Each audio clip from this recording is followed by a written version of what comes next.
पर उस जगह की ऊर्जा कैसी है ये बहुत ज्यादा महत्वपूर्ण है। तो इससे पहले कि आप वहां रहें, कोई भी ऐसे घर में कभी नहीं सोता था जिसे पवित्र न किया गया हो।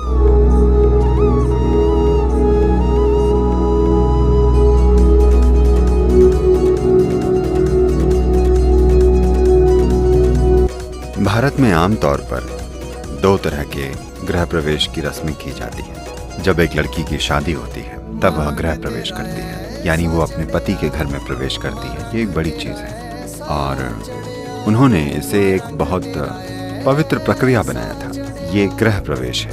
ये एक पुराना घर है पर वो प्रवेश कर रही है। दूसरी तरह का गृह प्रवेश तब होता है जब आपने नया घर बनाया हो और आपका परिवार उस घर में रहना शुरू करना चाहता है। तो आप चाहते हैं कि घर में आपके प्रवेश करने से पहले वो सही स्थिति में हो। घर का डिजाइन, घर की सुंदरता, किस तरह का पेंट हो, किस तरह का ये हो वो हो, ये सब अलग चीजें हैं, वो भी महत्वपूर्ण है। पर उस जगह की ऊर्जा कैसी है ये बहुत ज्यादा महत्वपूर्ण है। तो इससे पहले कि आप वहां रहें, कोई भी ऐसे घर में कभी नहीं सोता था जिसे पवित्र न किया गया हो। तो ये स्थान की प्राण प्रतिष्ठा करने का एक छोटा रूप है। घर में रहने से पहले घर को, उस स्थान को प्राण प्रतिष्ठा द्वारा पवित्र किया जाना चाहिए, वरना लोग वहां जाकर नहीं रहेंगे। ये सभी चीजें जो की जाती थी वो मुख्य रूप से जीवन ऊर्जा का एक उन्नत रूप बनाने के लिए की जाती थी, ताकि वहां रहने वाले लोग स्वाभाविक रूप से खुशहाली की ओर बढ़ें। और ये समझ कि किसी भी इंसान को अप्रतिष्ठित स्थान में नहीं रहना चाहिए, एक ऐसी चीज है जो इस संस्कृति में गहरी बैठी हुई है। क्योंकि ये बिल्कुल ऐसा है मानो आप धरती में पौधा लगाते हैं और अगर उसकी जड़ें अच्छी उपजाऊ मिट्टी में होंगी तभी फूल खिलेंगे, फल लगेंगे। जिस मिट्टी में ये जड़ें हैं, अगर वो पर्याप्त समृद्ध नहीं है, जीवन को कायम करने के लिए पर्याप्त उन्नत नहीं है, तो फूल और फल नहीं आएंगे। अगर वो आते भी हैं तो बहुत कम होंगे। कभी भरपूर फूल नहीं आएंगे, पौधा कभी भरपूर फल नहीं देगा। तो जीवन के इन पहलुओं पर हमने हमेशा अत्यधिक ध्यान, बहुत महत्व दिया। आप क्या खाते हैं ये बस उसके बारे में नहीं है, आप किस तरह का काम करते हैं बस उसके बारे में नहीं है, आप किस तरह के स्थान में रहते हैं, पूर्व में ये बहुत महत्वपूर्ण है। तो लोग जो भी सबसे अच्छा तरीका जानते थे उसके मुताबिक उन्होंने हमेशा अपने घरों को प्रतिष्ठित किया और उसके बाद ही उसमें रहने गए। अगर राजा समझदार और दयालु थे तो वे पूरे शहर को प्राण प्रतिष्ठित कर देते थे। वे शहर में तमामों स्थान बना देते थे ताकि पूरा शहर प्राण प्रतिष्ठित हो जाए। वे चाहते थे कि हर कोई प्राण प्रतिष्ठित स्थान में रहे। चाहे आप सड़क पर घूमें या आप धंधा करें या आप उस शहर में रहते हैं, तो हर किसी को एक प्राण प्रतिष्ठित स्थान पर रहना चाहिए। क्योंकि अगर आप उन्नत इंसानों की पीढ़ियां बनाना चाहते हैं तो आपको इस किस्म का स्थान चाहिए, वरना बस संयोग से या व्यक्तिगत प्रेरणा से ही कोई कुछ बन सकता है। आप शानदार लोगों की पूरी पीढ़ी तैयार नहीं करेंगे। ऐसा सौभाग्य लगभग हर परिवार के पास होता था, क्योंकि घर में रहने से पहले वे उसे प्राण प्रतिष्ठित करते थे। समय समय पे वे घर को उन्नत बनाने के लिए कुछ करते थे। ये लगभग हर घर में होता था। हर घर में साल में कम से कम एक बार जरूरी रस्में और प्रक्रियाएं संचालित की जाती थीं, ताकि घर का वातावरण उन्नत हो सके।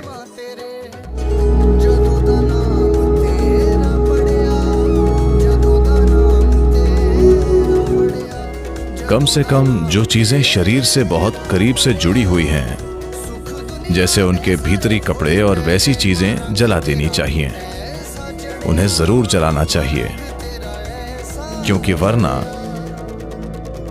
वो जीव आसानी से आगे नहीं बढ़ पाएगा। वो समझ नहीं पाएगा, उसमें यह समझने का विवेक नहीं होगा कि उसे यहां होना चाहिए या वहां होना चाहिए। वो तय नहीं कर पाता। निर्णय लेने की क्षमता नहीं होती, क्योंकि विवेक नहीं होता। शरीर छूटने के बाद प्राणी चीजों में फर्क नहीं कर पाता, तो निर्णय नहीं होता, बस प्रवृत्ति होती है। यहां बहुत सी चीजें हैं जो शरीर की हैं, वो उनके पास रहेगा, खासकर पहले कुछ दिनों में। तो अगर घर में बहुत सारे इस्तेमाल किए गए कपड़े हैं जो कि पश्चिमी दुनिया में एक समस्या है, क्योंकि कपड़े इस तरह के हैं और समाज के तौर तरीके ऐसे हैं कि हो सकता है कोई 6 महीने वही जैकेट बिना धोए पहनता रहे।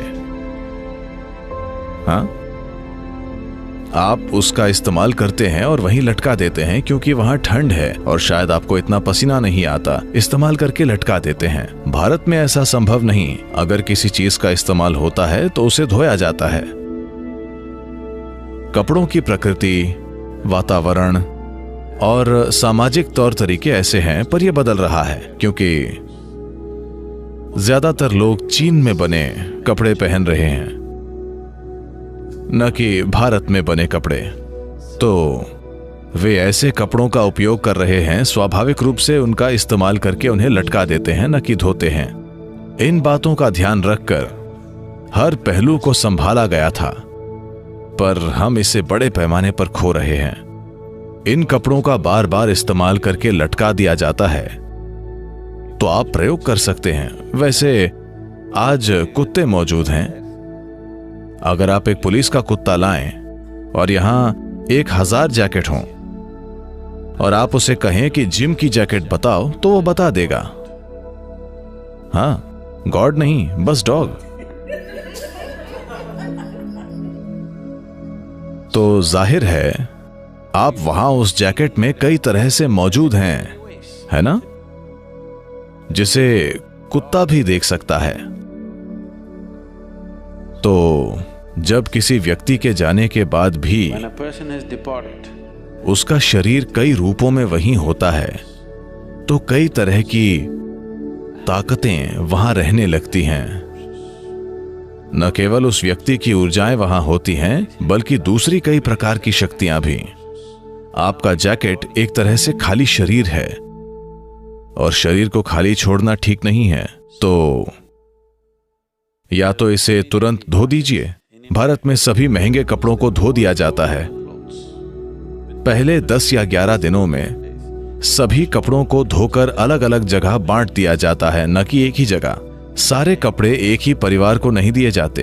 आप ये पक्का करते हैं कि जैकेट यहां जाए, पैंट वहां जाए, वो वहां और ये वहां जाए, ताकि सब कुछ इतना फैल जाए कि कोई भी महत्वपूर्ण उपस्थिति न हो।